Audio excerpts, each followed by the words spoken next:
everyone. Today I will be presenting the topic Introduction of Ethics. What is ethics? Ethics refers to the moral principles that guide a person's behavior or how activities are carried out.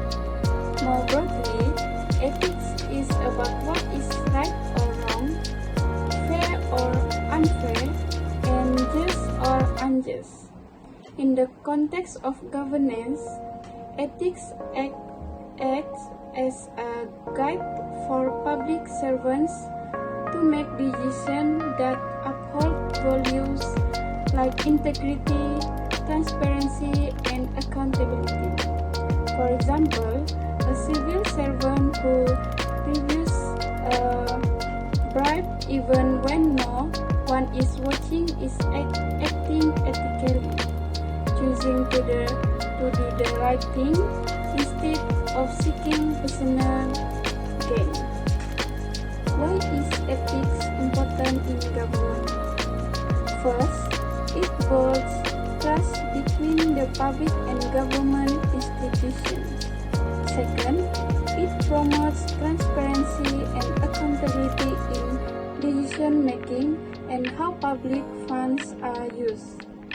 Third, it helps prevent corruption, misuse of power, and misconduct. And finally, ethics strengthens good governance by ensuring the rule of law is respected and citizens' rights are protected.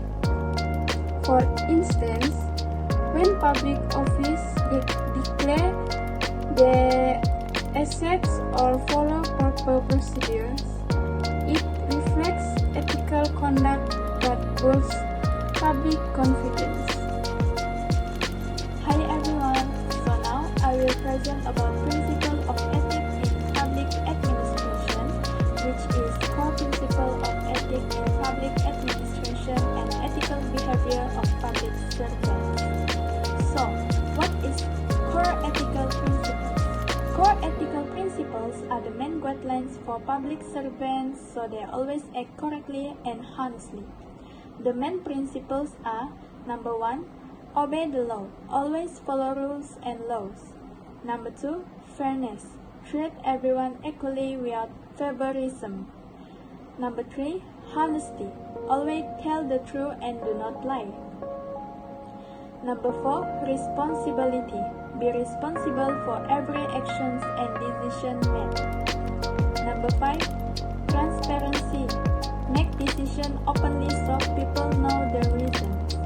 Number 6, neutrality, do not mix personal political opinions with work. And the last one is professionalism, always do your work well and respect others. Second one is ethical behavior of public servants. So, ethical behaviors means how public servants should act every day. The example is, put public interest first. Always prioritize the people, not personal interest.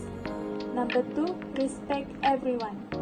Treat everyone politely and respectfully. Number 3, avoid conflict of interest. Do not let personal relationships affect work decisions. Number 4, reject corruption. Do not accept bribes or gifts that can influence your work. Number 5, keep information confidential. Protect confidential information. Do not share it carelessly. Number 6, work diligently. Do your work responsible and with effort. Number 7, be honest and open. Always be truthful and transparent. And the last one is treat everyone equally. Do not discriminate, treat everyone fairly. Continue to my point is application of ethics in government agency, ethical guidelines and codes of conduct. Definition of ethical guidelines are official principles that guides the behavior of public servants. They also help determine what is right or wrong in performing duties. For example, a government official should always act fairly and transparently when approving application without being influenced by personal emotion or bias. Second is Code of Ethics for Civil Servants.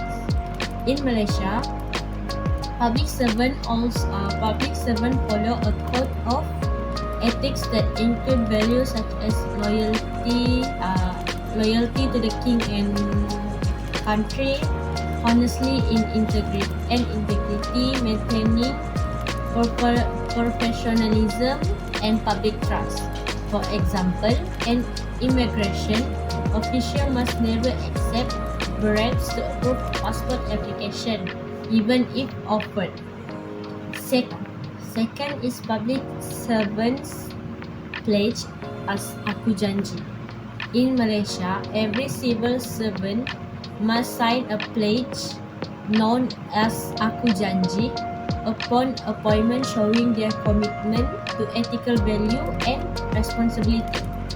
For example, a newly appointed official pledge, I will carry out my duties with integrity and will not abuse my power. Third is important of a code of conduct, means prevents misuse of power and corruption, build public confidence in government servants, and last but not least, ensures a good governance and accountability. Next, we continue to ethics in daily operation. In daily operation, we have 5 points, means ethical decision making, fair and equal treatment, ethical communication, confidently of information, and last, proper use of government asset.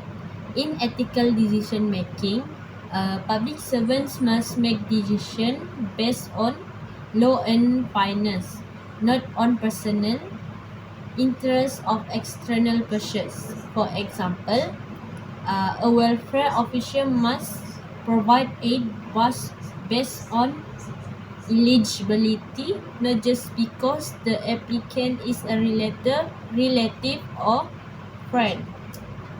Second is fair and equal treatment, means everyone should be treated equally regardless of race, religion or social status.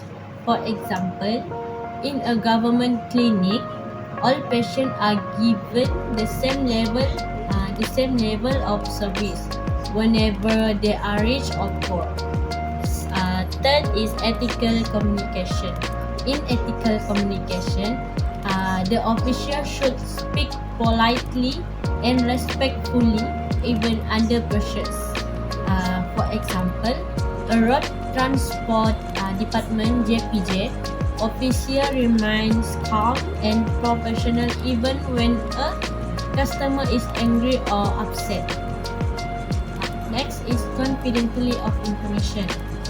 Some government they have sensitive data must not be shared with unauthorized parties. For example, a clerk cannot reveal a citizen's personal details such as ID number to anyone outside the department.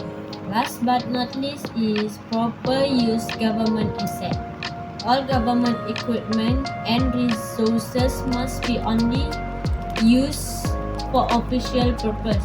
For example, using a government vehicle to go shopping or attend personal events is unethical and not allowed. That's all for me. Bye! We're going to talk about the case examples in Malaysia. The first one is Ministry of Health (MOH). The ethical practice is patient confidentiality, transparency in public health decisions, and equitable for healthcare access. Initiatives is to ethics committees in hospitals, and the second one is strict protocol for medical staff regarding the patient data. For example, during the COVID-19 pandemic, MOH officials ethically manage vaccine distribution to prioritize high-risk groups without bias or political influence. The second one is Malaysian Anti-Corruption Commission, MACC. MACC role is to investigate and prevent corruption within public and private sectors. The ethical standards is staff must undergo integrity training, which is zero tolerance policy for corruption. For example, MACC investigation into high-profile corruption cases like 1MDB scandals, demonstrating the enforcement of ethical accountability at the highest levels of government. Okay, so for the challenges to ethical governance, the first one is corruption and abuse of power. The second one, lack of transparency in decision. The third one is political interference, and the fourth one is weak enforcement of ethics, and lastly, normalization of unethical behavior. That's all for the challenges to ethical governance. Okay, so for the recommendation is enforce ethical codes strictly, provide regular ethic trainings, promote transparency and open data, and lastly, support independent oversight bodies.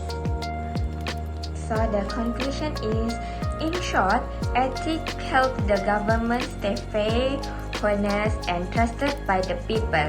Even though there are a problem like corruption, they can be solved with clear rules, training, and strong enforcement lah kan.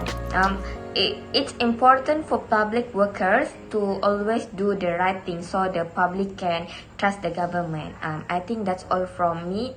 Thank you.